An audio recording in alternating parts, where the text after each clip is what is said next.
Welcome. If you want to connect Bluetooth device to your NOKIA 1.3, at first you have to open notification bar, then you have to activate Bluetooth and click and hold this icon to open Bluetooth settings. In this case we are going to pair earphones, so click to pair new device and then open charging case or just turn on Bluetooth on the second device that you are pairing.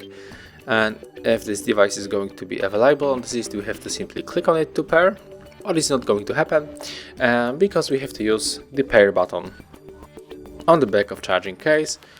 In the most devices you have to click and hold Bluetooth button to move your device into the pairing mode. So click, hold, and in my case when this indicator is going to blink on the white color, it means that it is in the pairing mode, and as you can see it appears right now on the list, so I can easily connect. So click, then tap pair, and as you can see right now we connected this Bluetooth earphones to our NOKIA 1.3. Thank you guys for watching, leave thumbs ups, comments and subscribe to our channel. See ya!